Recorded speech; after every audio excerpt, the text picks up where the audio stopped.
Hey guys, Konga here, and today I have for you another news episode which I wasn't gonna do, and then I looked at the maps and I said, oh my gosh, those are absolutely beautiful. We have to do a video on these 4 new maps coming to console with the Modern Armor update.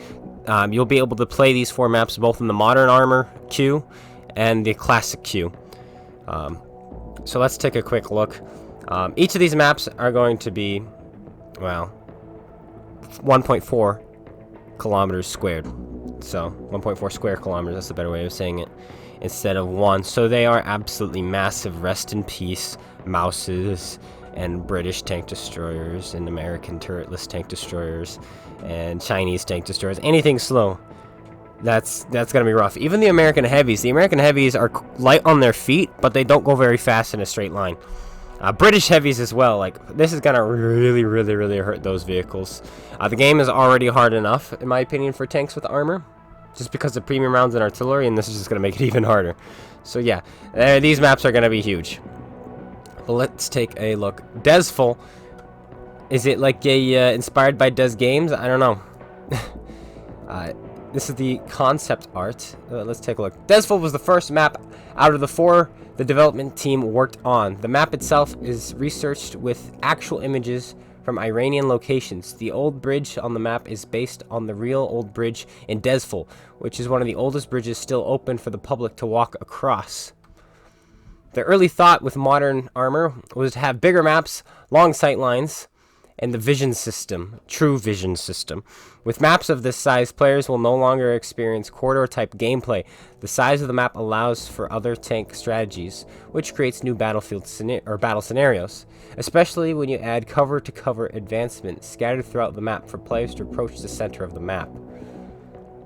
In the very center of the map is a raised city block for some good close-quarter gameplay.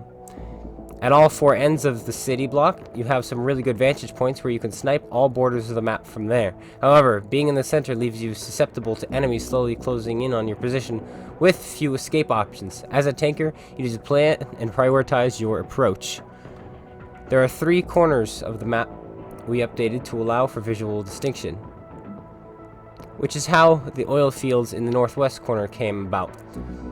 Working with art, we came with additional assets that would emphasize what would a player call out in X area to make it easy for them to be like, oh, an enemy is in the oil fields. Alright, let's take a look at this. Good lighting. This is probably on the Series X or PlayStation 5, so.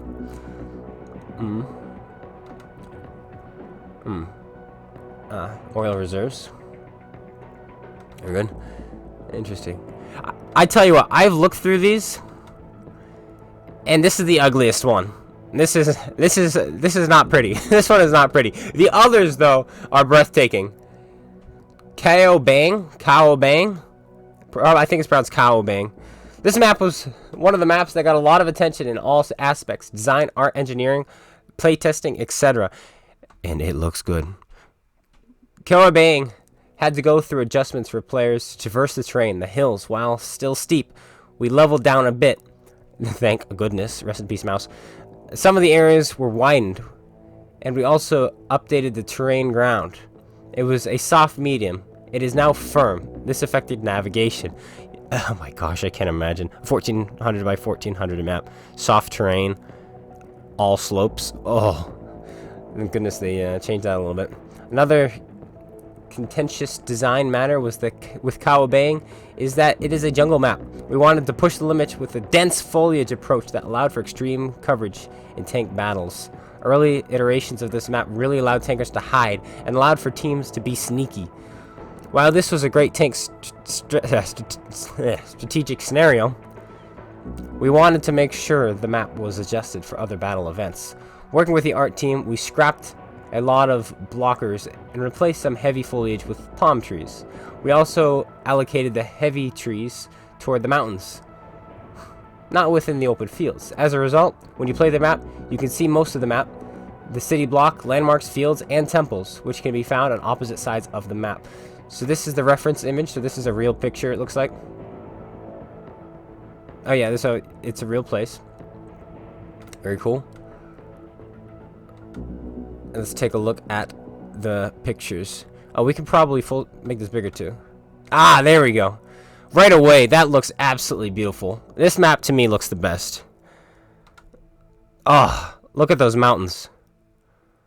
Look at this. Is this Vietnam or Korea? Is this Korea?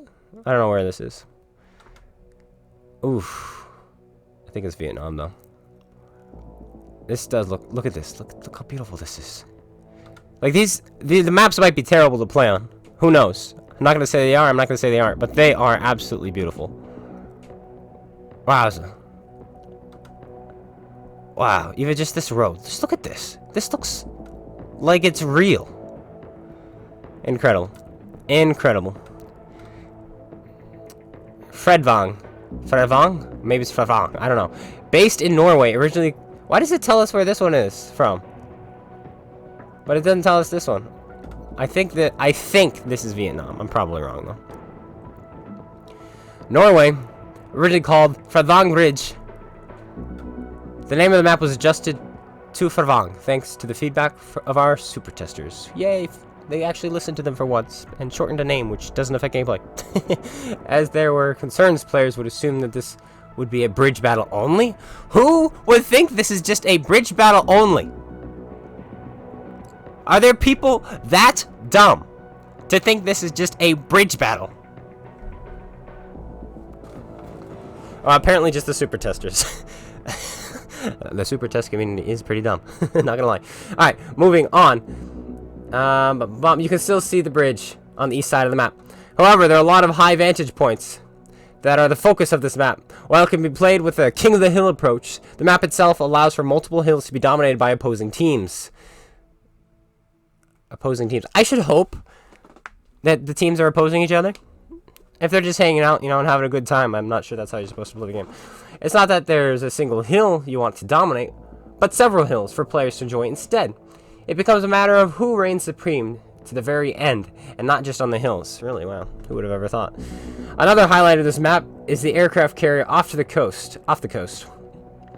It's got the landing strip with the jets pulling off, and you've got these fighter jets fighting overhead throughout the entire battle. It's the audio that gets me on this map. It's really become my favorite map in terms of the whole theater of war. And who typed this? I must know. The map has much more of a night feel, which meant that lighting was another challenge.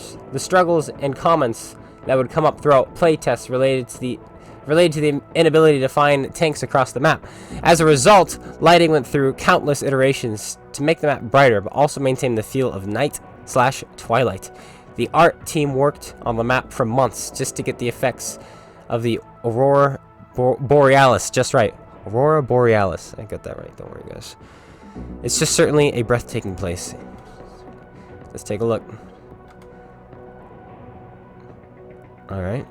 It doesn't quite look like Twilight. It does look good, though. Very open. So far, I don't see any hills you'd want to climb. I assume these are outside the map. If they're not, I would love to just sit up there with a light deck. Still no hills. I guess it depends. It looks like you can go up on this hill, but I don't know how strategic that would be. The hills seem very open. But there we go. It is still a really nice looking map. Not as good as the last. But Mannheim. The last one. To close out our 4 new maps, we have our jungle map. We have our desert map, and we have our winter map. So it was time we had an urban map. The result is that Mannheim is a dense urban map with building. The result is that Mannheim is a dense... I think they could have worded that a little bit better, but that's okay. Skyscrapers and other city landscape elements. Also, I'm a terrible reader, so it's okay. The map is constructed diagonally. Interesting. With 2 rivers that split the city into 3 main blocks. The area at the center of the city opens up a bit, where players might gravitate towards into a brawl zone. But overall, it's a dense map with not a lot of long sightlines. Wait a minute. It's constructed diagonally. Does that mean it's corner to corner on a 1400 by 1400 map? Oh my gosh. Rest in peace. Rest in peace, heavies. This is why the map has 3 different tiers or levels of combat. Players can traverse throughout the river, move along street level roads, or take the overpass highway. That's actually cool. That's dope. 3 tiers. That's not been done. Occasionally you have 2 tiers, like on port, but that's about it. That sounds awesome. 3 tiers.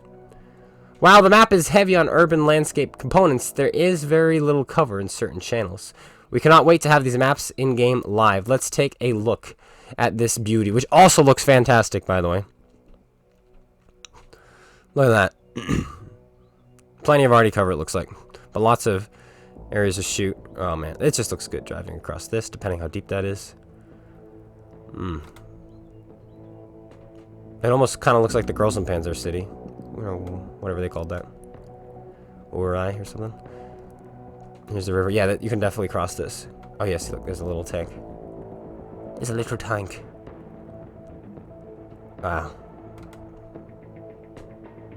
These are gorgeous. They're gorgeous. That doesn't mean they'll play well. That doesn't mean they won't play well. Who knows? I don't. Just the super testers know. But it's super testers. What do they know? That's it, guys. What do you think of the maps? Which one are you most excited for? For me, hands down, it's Kao Bang. Kao Bang! Boom. It's this one. I can't wait. I can't wait. Can't wait to try these. Will they be good? I don't know. Let me know your thoughts in the comments below. Which one you're most excited about? And yeah, let's not be overexcited about this. Let's not be underexcited. Let's just look forward to it. Let's look forward to it. Give it a go. Let's not judge it yet. And then we'll judge it the day it comes out. How's that sound? And I'll be seeing you guys later. Make sure you go check out SpaceBANDIT. Link in the description below. Make sure you go check out my book if you're interested. Link in the description below. And I'll see you guys all later. Take care, everyone. And peace out.